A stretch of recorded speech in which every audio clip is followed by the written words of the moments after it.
Hello and welcome to episode 2 of The Writer's Tea, the podcast where I ramble on all things writing. I'm your host Taylor, and today's topic will be on Hurt Comfort, my absolute favorite fanfiction trope.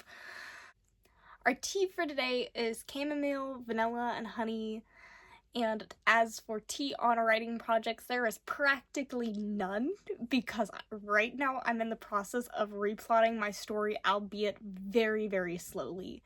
The ideal world is in which I start a massive undertaking to write nearly a whole draft, if not a whole draft, in a single month, that month being April. So right now, I am trying to get through the process of writing everything out. So, changes I'm wanting to make, every single individual scene that I want to make the final cut.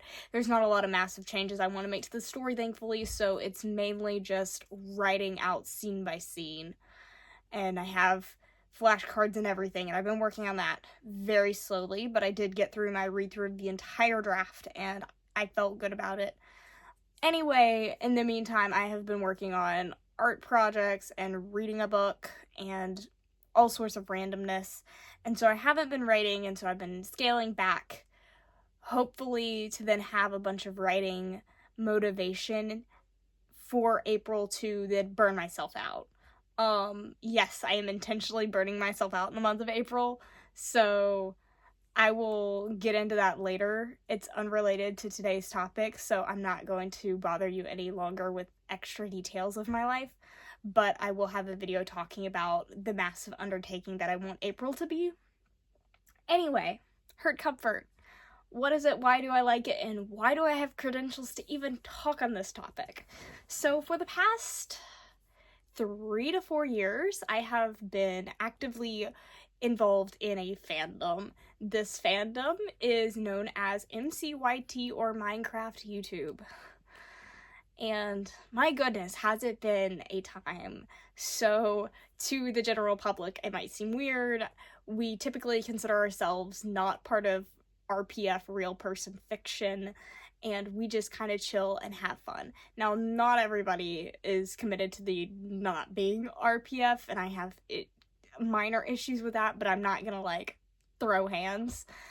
But anyway, for the past 3 to 4 years, I have been pretty consistently writing fanfiction and posting it to AO3, Archive of Our Own, and it's been a blast. And whenever I say a lot of fics, I have over 200 fanfictions I have written and posted, and over half of them I have tagged with Hurt Comfort. I consider Hurt Comfort to be a massive part of my form of storytelling, and because of my fandom, I don't like to ship, and I instead focus on the platonic side of Hurt Comfort. So whenever I'm discussing this trope, I will be discussing it with my lens, of course. I do understand that other people approach Hurt Comfort differently, especially whenever it starts to dive into the territory of romance versus friendship. It does look massively different depending on the context. So what I wanted to really go over is what is it and why I'm so passionate and in love with the trope of Hurt Comfort, because I really do think it has an underlying message that can be very positive if we are active as writers to write with meaning, because I think even stuff as simple as fan fiction can have a message we want to tell. Now, it's all fun and good to write just fluff, to write pure enjoyment for the sake of it and to not overthink, but I do think that sometimes there's a time and place to write with passion, with intention, which is what I want to bring to the table today. But first we must define Hurt Comfort. According to fanlore.org, Hurt Comfort is a fanwork genre that involves the physical pain or emotional distress of one character who is cared for by another character. So that is the first half. I'm going to save the second half for a moment. So if you're following me, character A we make suffer so that character B can comfort character A. Okay? And so that is the purest form of what hurt comfort is. And I will tell so many people that, like, it is, you love the character when you put them through suffering and pain. I don't know what world's psychological torture we live in that this is what we want to do to our favorite characters, but it's this making them suffer so that they can experience immense comfort afterwards, which is what I stand by. That is why I do it. I feel like I'm not a monster. I'm merely looking for comfort in my own life and running to fanfiction to fill a hole in my heart, which I shouldn't be doing that. More on that later. But at its core, hurt comfort is just characters supporting each other. But further, like, why would people enjoy a trope like this? Fanlore.org further defined hurt comfort as this: the injury, sickness, or other kind of hurt allows for exploration of the characters and their relationship, which I think is just a part of human connection that we all crave as people. I think hurt comfort serves a deeper purpose than just mindlessly throwing fluff at characters, because I think some people do approach it as a mechanic for fluff, for emotional impact or what have you, but I think we do it because we long to be in the position of character A comforted by character B.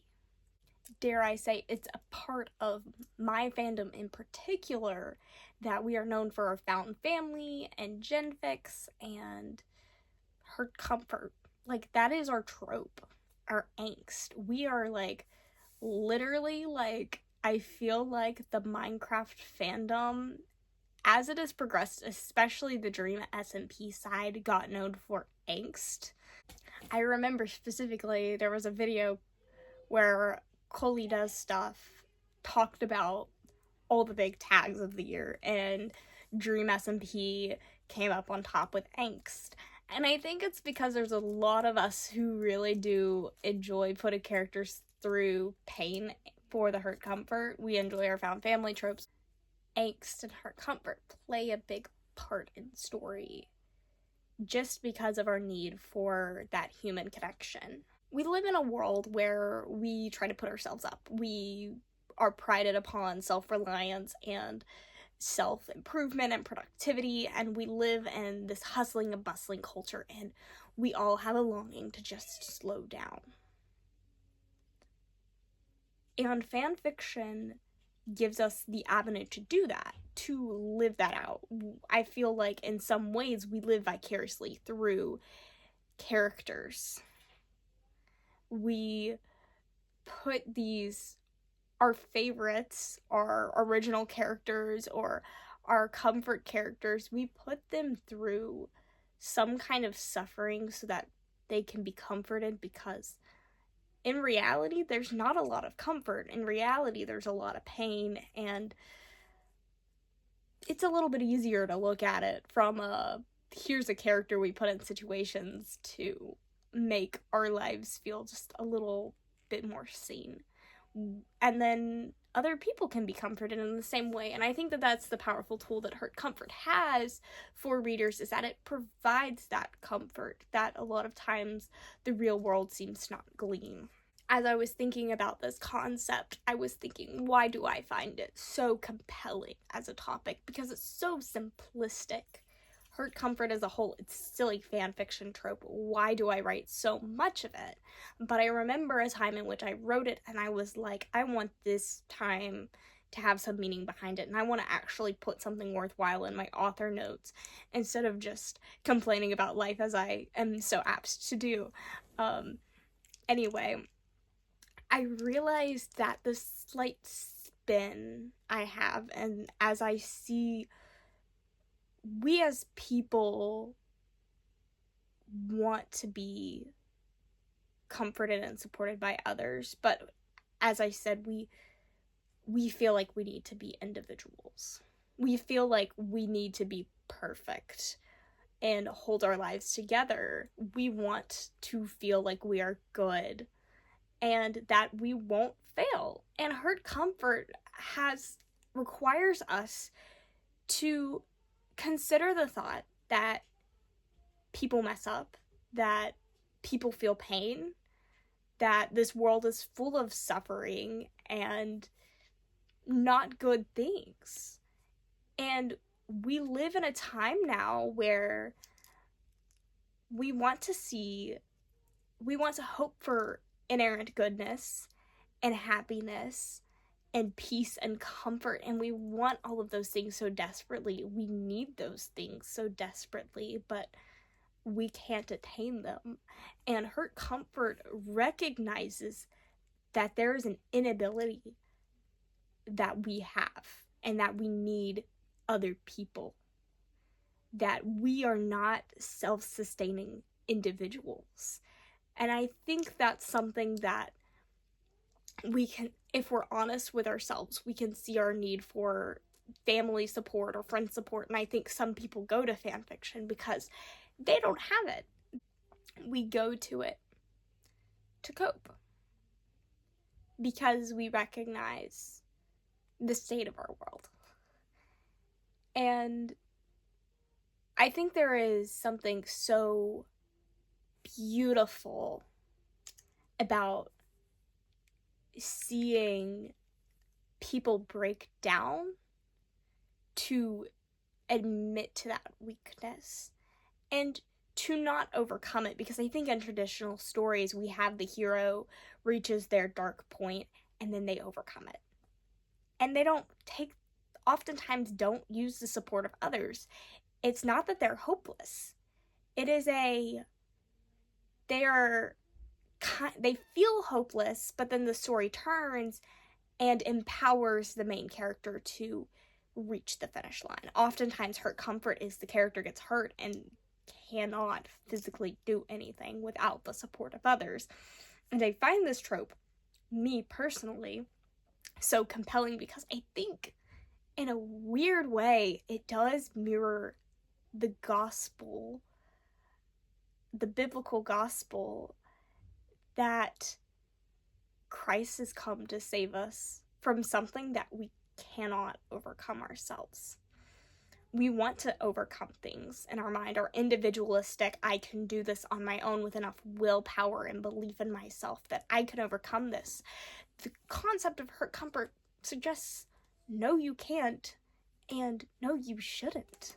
We have these big, strong characters that we like to break apart, these stubborn, and they can do it themselves and realize that they actually can't, and they actually need somebody else to rely on. And I think that's really what it boils down to in reality, as we as humans we're so weak, and we want to pretend that we are so strong, but we're really the character A in the Hurt Comfort situation. And we're dead and broken.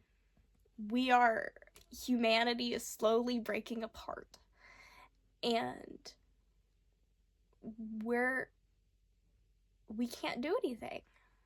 And you have to accept your brokenness to see that Christ has come to be our comforter, to be our salvation where we can't be. And I think that's why I find Hurt Comfort and tropes in its same field so beautiful, because it doesn't do it's not a full perfect picture of the gospel, but it kind of reflects it in this odd little way that other story tropes that include the hero's journey don't do correctly, because the hero's journey makes the main character the victor, the good, the successor, the chosen one. And this trope flips it on its head and says, wait, the main character can't do it all. And I think we as humans crave that feeling of support, because in our hearts of hearts, we know we can't do it on our own.